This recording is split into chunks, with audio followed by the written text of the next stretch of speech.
The holy scriptures of the Sikh faith is the Shri Guru Granth Sahib. It is the highest artistic expression of the faith. Its 1430 pages are filled with poetry and verses. And to help us experience the full potential of the verses, Guru Arjan Dev, the fifth Guru of the Sikhs, prescribed it all the verses to a set musical scale. What a brilliant concept. Author Jessi Kaur reflects on the Bani of the Shri Guru Granth Sahib in her latest book, Home of the Beloved. Jessi, Sat Sri Akal, it's my pleasure to speak with you today.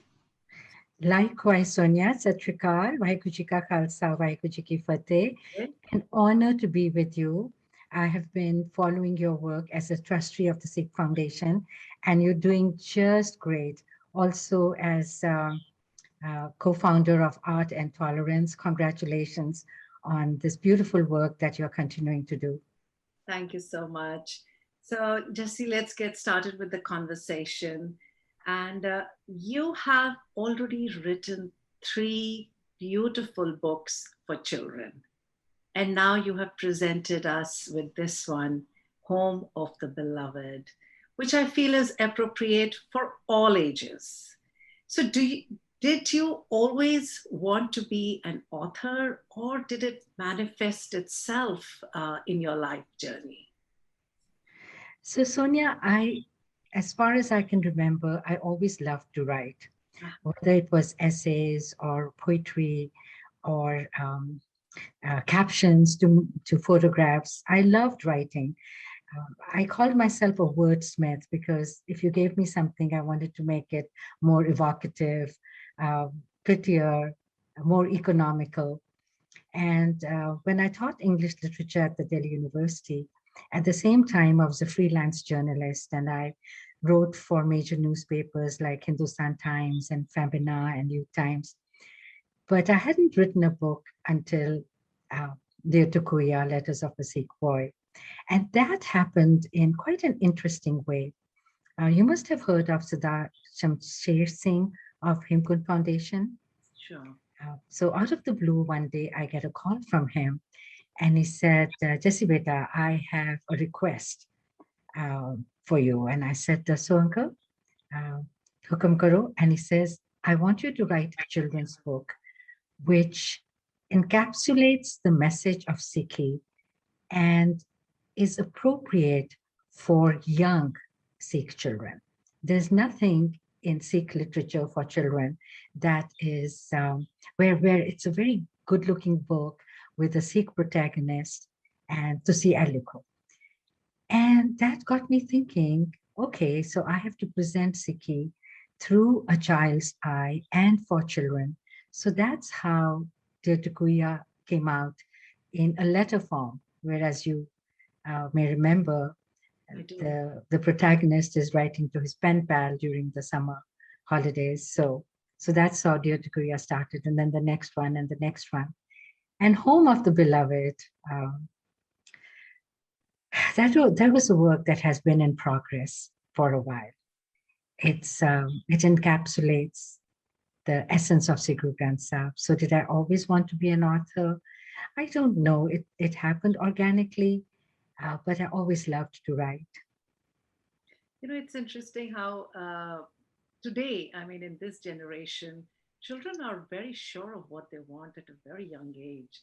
And I think those are the sign of change times. So thank you for sharing that story. It's so beautiful.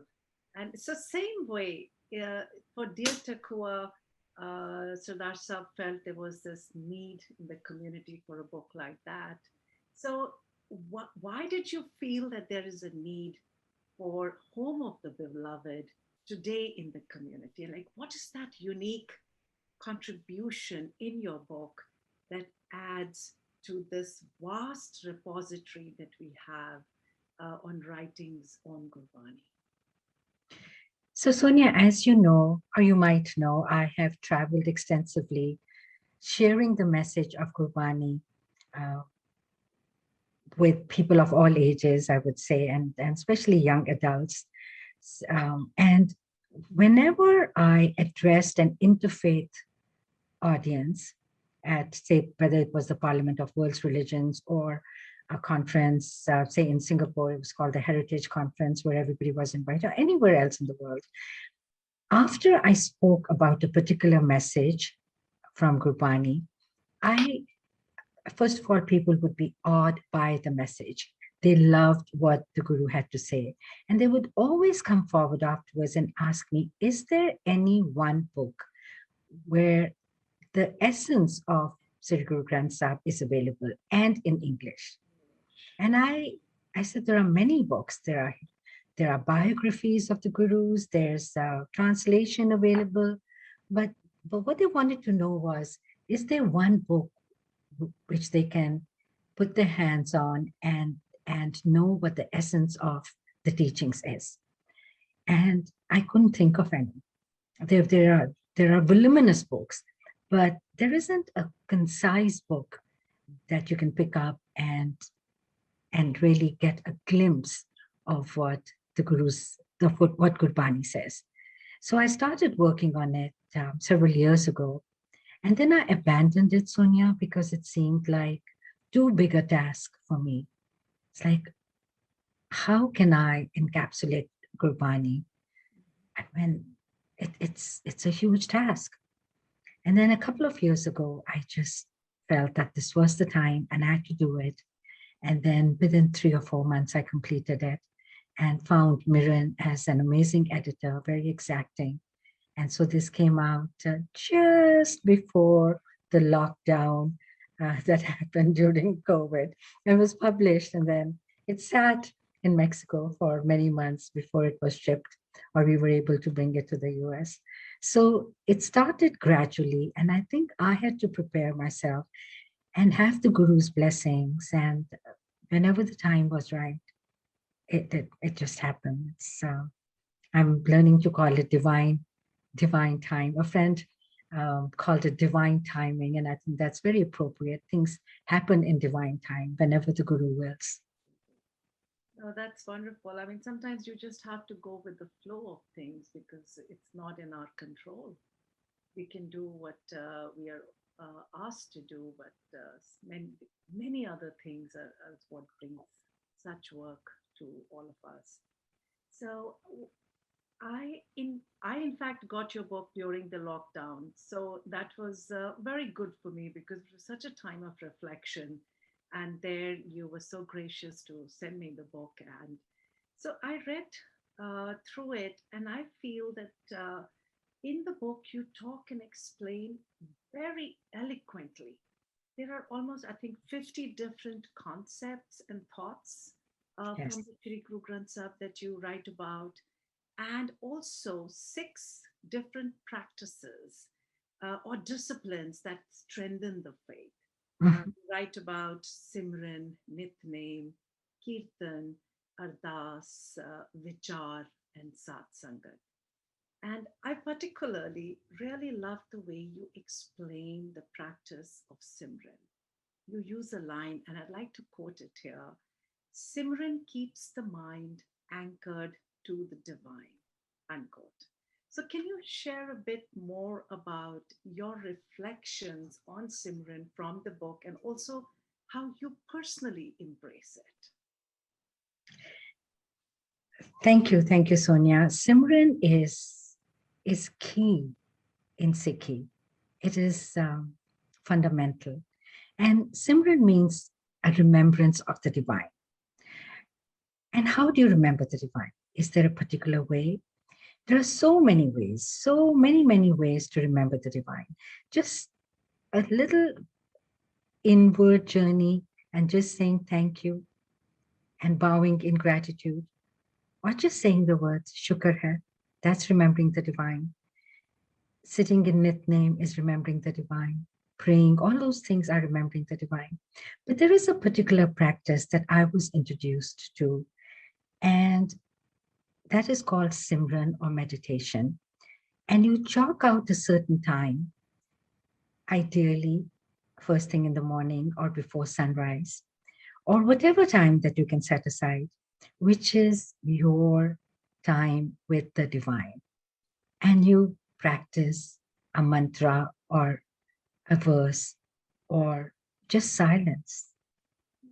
And for me, it has been the chanting of the Shabad Vaheguru, because I always heard that Vaheguru Guru Mantra hai jap home koi, right?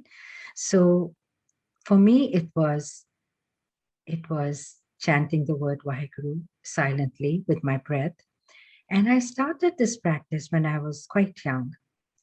And I used to see my mother sit in Simran at 2, 3, or 4 o'clock in the morning.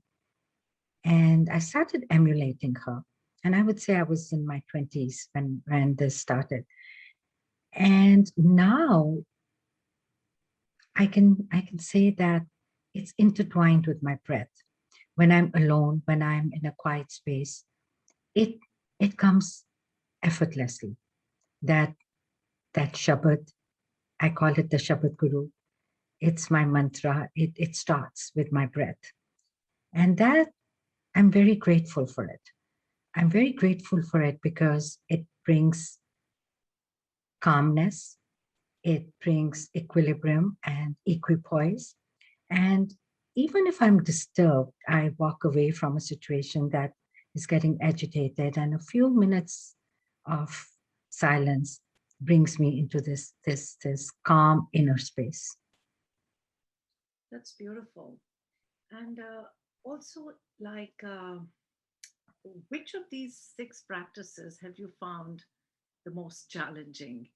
And I also want to add to it, if you can talk a little bit about your personal journey of how you are able to embrace all of these six practices that you write about, or do you come to them in at different phases and different stages of your life? So just a little bit about will help us, also gain inspiration from your practice.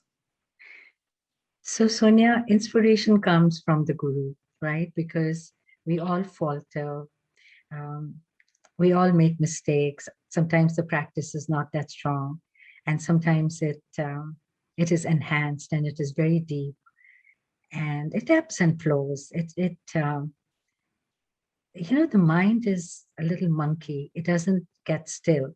So if you're doing part, for example, you'll start thinking of thoughts that never have come before, and the chitter chatter, the internal chitter chatter starts, and you have to still it, and you have to come back to the shabad, or to the word.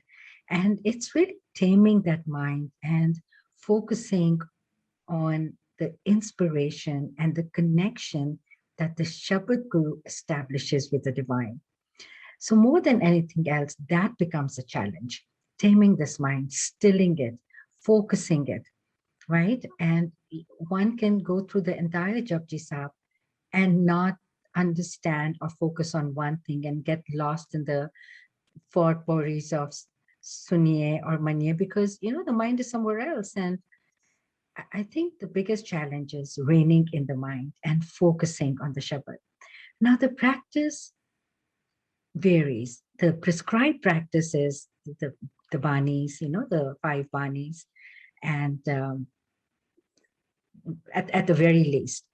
Now, do I do all of them? No, I don't always do all of them. And there are certain banis that when I started on the path of Sikhi, there was a discipline that I thought was very, very important. Now that discipline has taken a different form, meaning that I want to spend that time with the Guru, and it could be reading several pages of Sahaj, or it could be researching Guru Granth Sahib. My time with my Guru over the years has increased manifold, and the Simran has deepened. There are times the banis are skipped, the prescribed banis. But there are other times when I'll do the job so many times. And I remember we were driving one time and we heard Asakiwa. And then my son suggested, can we hear it again? So it was a long drive. So, so it's fluid for me. I, what I can honestly say is that I do spend a lot of time, and I could spend even more time with my guru, but it's not always the prescribed way. So perhaps I err in this, but you know, what I'd say is that there is no right or wrong way to love. And my love for the divine comes out in so many different ways. It- and it's always connected with the Shabad Guru. So I don't know if that answers your Yeah, question. yeah, it does. And I really appreciate your honesty in sharing this with us, because the Rehat Maryada, I feel, is aspirational for many, many of us. We endeavor, we try, we struggle. That's the ideal that we want to achieve in the discipline in our lives. And you also mentioned about the mind being a monkey. And this is where I think of the Guru's brilliance is setting it to music, just tames that mind immediately. I mean, It if it doesn't wander then, it's doesn't, glued. yeah. So and it kind of like you experience it completely. So it's inherently the way it has been presented to us is also such a powerful medium. So Sonia, I you're want to, absolutely right. I'm going to latch on to that word experience. Sikhi is completely experiential. You know, there is metaphysics, there is theory, there is this, there is that. Sikhi is about feeling that love, feeling that anand, feeling that joy within you that comes with that connection, that comes where the Shabad Guru is the vehicle, but the wellspring of anand and joy and chartikala that comes from feeling that connection. It's all experiential. sometimes people use the word, most times actually, to describe someone, oh, so and so is a God fearing person. And I think Sikhi or this faith turns that around and makes it into a God loving, Totally, uh, totally. with nothing to fear, but it's just all completely love. In Home of the Beloved, I talk about Bhav and Bhai. So Bhai is awe. You could loosely think of it as fear. But you know, if you have visited any of the natural wonders as a traveler, gone to Alaska or Banff or any of these places that are that are rich in natural splendor, you're filled with awe. You know, you hold a little baby, you're filled with awe. And that awe turns to love, which is power. And Sikhi is all about love. Now, fear is very much a part of our consciousness. And fear is not all bad because fear actually actually makes us aware of our surroundings and take cover if we are in danger, right? But but fear can also paralyze us. Fear can also really strike at us and make us incapable of doing anything, and we can get trapped in it. So, in order to turn that fear into bhav, we need the shepherd, we need the connection, we need the experience of wonder. And that's what the journey of Sikhi is about. Because the only time fear goes away is when you dwell in the nirbhav, who has no fear. And Gurbani says that fear only goes when you turn to the nirbhav. Nirbhav is the fearless one. You also talk about in the book about 20 different, and I quote the words, states of being, unquote. What do you mean by that?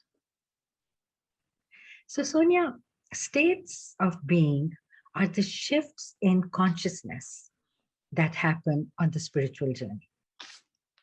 So, it could be suddenly the realization of the purpose of life, stated in Chakri. Bhai Prapat Manuk Tehuriya, Gobind Milan ki e teri pariya. It could be the line Ram Simar, e tere kaaj hai. It could be the awareness that where is my life going? How much time do I have left? And anything could be a trigger that sets you on the journey. It comes as a pure blessing, the nadar of the Guru, right? So when you start on that journey, there are different, our goal is to attain the purest consciousness, the highest possible consciousness, right? Because if we have to become one with the divine is the purest consciousness. To become one with the divine, we have to achieve that consciousness. And as we walk on the spiritual path, there are shifts that happen in our consciousness. So anxiety goes away. In place, there is more hope. There is siddhak, there is faith, right? Siddhak is faith. There is sabr, you become more patient. There is an experience of oneness where you want to serve humanity in any way that you are capable of. Because you realize that giving gives you the utmost joy. And that's because that's a trait of the divine. And when you experience the divine in you, you want to give. So these shifts in consciousness, this move from living, let's say, at the level of the senses to living at a higher level is what the states of being are. You know, there is, I think I start with ikdami, the consciousness of the fact or awareness of the fact we can count only on one breath. And then there is ikpanda, the beautiful Shabad that says that you take one step and the divine takes many to embrace you.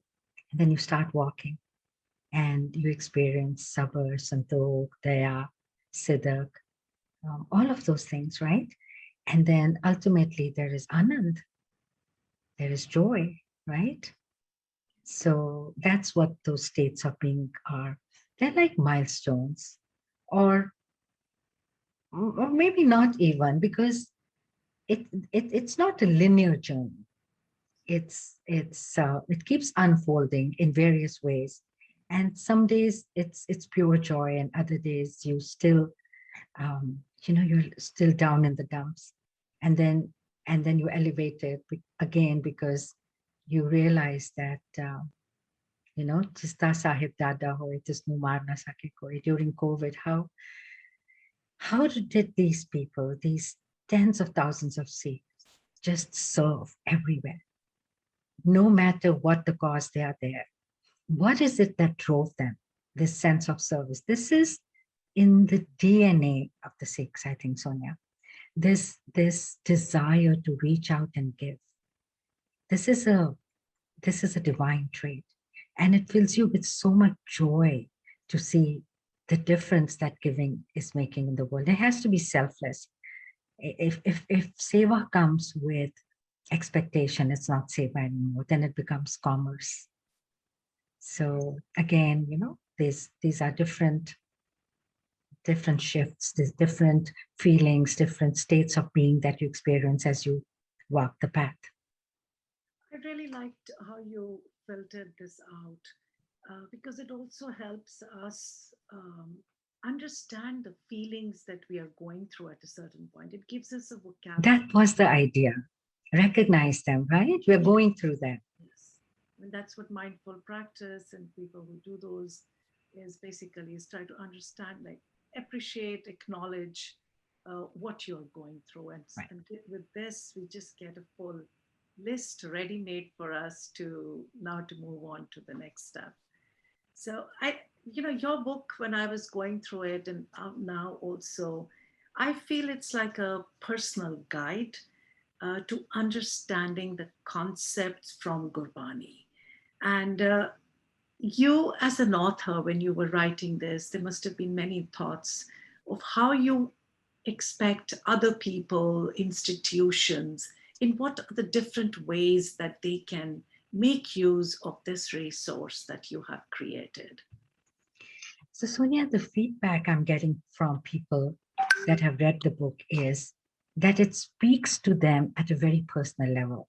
So many people have called me after reading the book or emailed me saying that I was struggling with a certain emotion. And when I opened the book, it described that. Yeah. For example, a friend of mine said that I was feeling virag, this yearning, this longing. And she said that the book opened to virag. And someone said that they were really down in the dumps and it opened to dukh, as to what is dukh. So, in many ways, I really feel that I am not in the book. It's not about me at all. Because it's gurbani, it establishes its very direct connection with the reader and supports the individual on their spiritual journey. I did not have any idea that this is what was going to happen. What I had hoped for was that it would ignite a spark in the reader to know more about Sri Guru Granth Sahib, to delve deeper into the Shabad Guru. But the fact that it supports people, that it speaks to them at a personal level, I mean, you can imagine the joy I felt when I heard that and realized how irrelevant I've become to the book. It's the reader and the Shabad Guru and the descriptions that the Guru has enabled me to write. I also feel, apart from the personal connection, that is definitely the book is like a guide in that journey. But it is, I feel it could be a wonderful resource for parents to share certain concepts from Gurbani in easy to understand language with their kids, especially here in the United States. I think it could also be somehow how we can help our friends if someone we know is going through a difficult time, a period of bereavement, if there is grief. I think getting this book or sharing this book with them would be just helping them. It's like teaching someone to fish rather than giving them the food. Is to give that tool to them, and also maybe the Khalsa schools I feel could very easily Incorporated in the higher classes. So in, a friend came up with a, sorry, Sonia, didn't mean to speak over you. A friend came up with a beautiful concept. She said that there are 50 concepts in the book and there are 52 weeks in a year. So every Sunday, she takes Sunday evening as they're getting ready for school and the weekend is over. After dinner, they sit down with their family and discuss one concept. She reads it out to her children, and everybody's at the dining table, and then they discuss it. What a beautiful way. Every Sunday, they take a new concept. And I was asking her how it's coming together. And she said that her younger son, who I think was no more than 8 or 9 years old, that he's coming up with very astute insights and questions. So that was very encouraging, that the language is simple and the concepts are described in a way that even a younger child with some help from the parents can understand it. But definitely culture schools can use it. And even we're trying to get it into some of the universities where students who are learning or wanting to learn about Sikhi as part of the world religions can use it as a reference book. right, like I said in the beginning, it's appropriate for all ages. There is no bar in that. So, moving on, Jesse, I believe that a community expresses itself through its artists, and it's across a range of artistic expression. And authors are prominent as artists. They are really the voice and the face of the community for the world.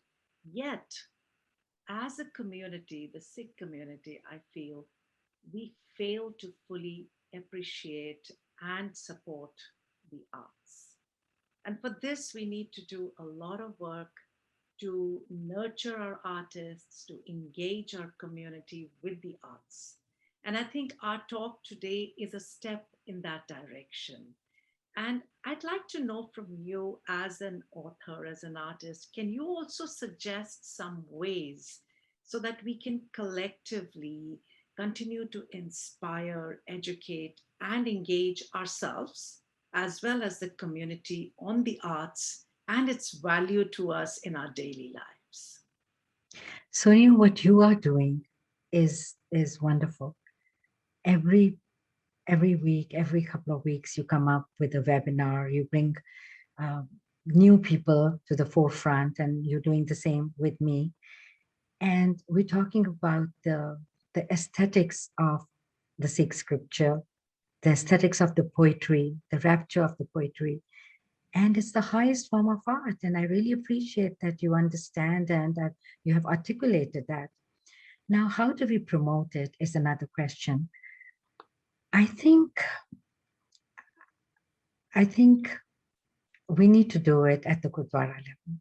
I think Gurdwaras need, especially the Khalsa schools, need to get more engaged in this. And as a community, we don't buy books. I mean, books are mostly given away. And if we could just understand that books are, and spiritual books especially, are food for the soul.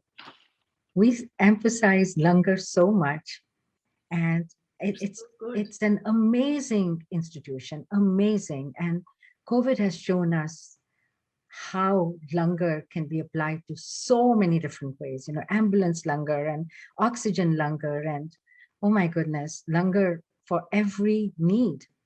So how about langar as food for the soul through books, through beautiful Love paintings, the concept. food for the spirit? Yeah. Why not extend that concept? And you know what? You are doing that work, and as a beautiful vehicle to move this forward. You're promoting artists, and you're talking to me as an author. And if we could just bring this home to our community, that investing in books is food for the spirit, I think they would get it. And it takes a while. It takes a while. When I wrote Dear to Kuya, like I told you, there was only one other Sikh book, which was Pushpinder Ji's coloring book, The Boy with the Long Hair. And now there are perhaps 100 or more. Yeah. Dear to Kuya was the first storybook, first book with, um, handsome looking young Sikh protagonists, glossy, good looking book where um, an elementary school child could open it and show it to his friends and see, oh, this kid looks like you, Simmer, or you, Arjun. That's true. That was my goal. I showed a Sikh boy without the patka. I showed the Sikh boy's patka being tied. So we, our books are art. Our books are literature. Our books are food for soul. But books are also tools for education and letting people know about our identity, our physical identity and our spiritual identity, what makes us who we are. And and really, I mean, I think I wish the community supported authors and artists more. I wish it too, and I hope we will continue doing what we do. And I see a change definitely. Very recently, I was at a talk which was organized by the Gurdwara um, in Milpitas, and they had invited some architects, or to talk about Pai Ram Singh.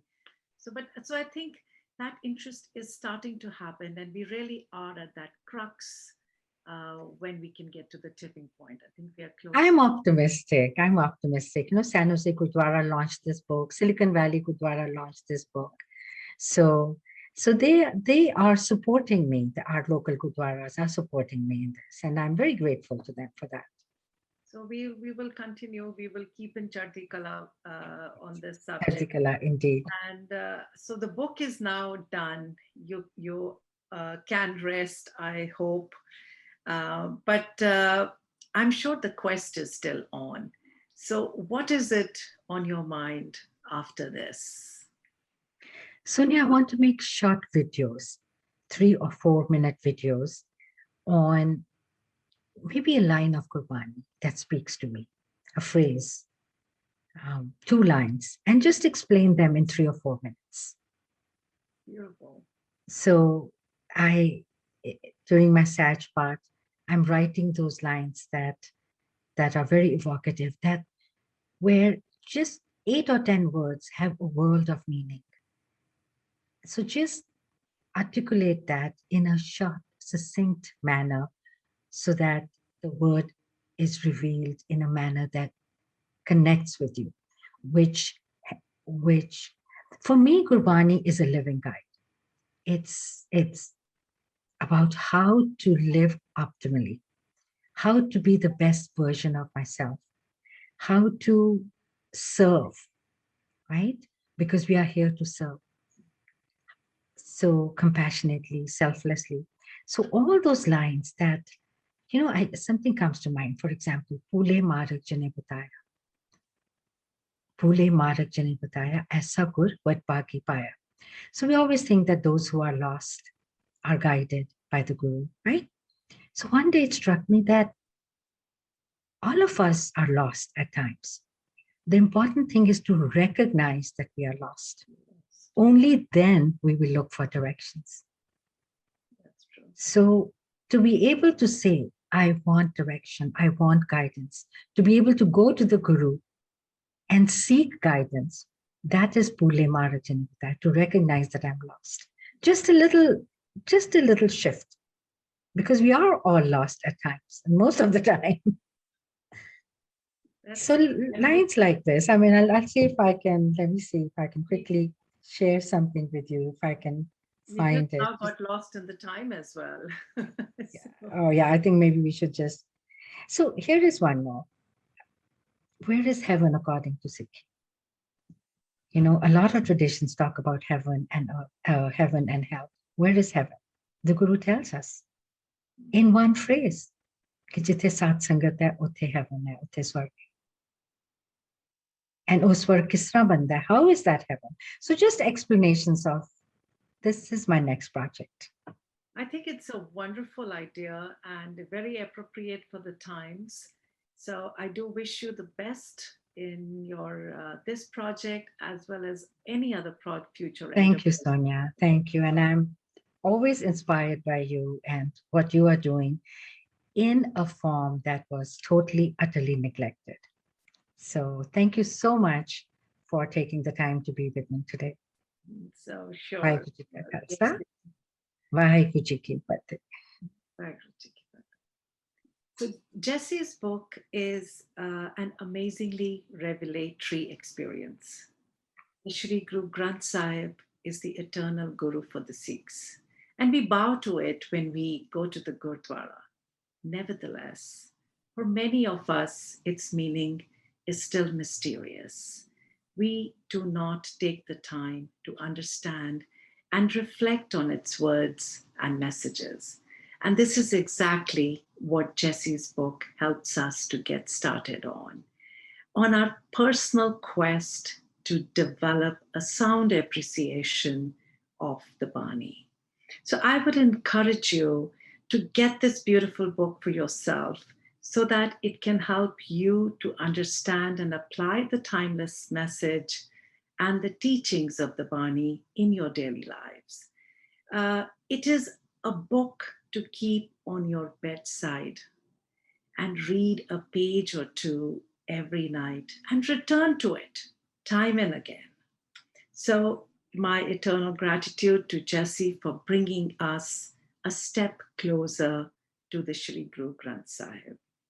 Jessi did mention that books are mostly given away in our community, but I would encourage you to get a copy for yourself of the book Home of the Beloved by Jessi Kaur from her website, which is jessikaur.com.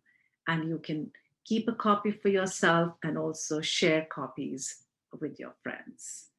Vaheguru Ji ka Khalsa, Vaheguru Ji ki Fateh.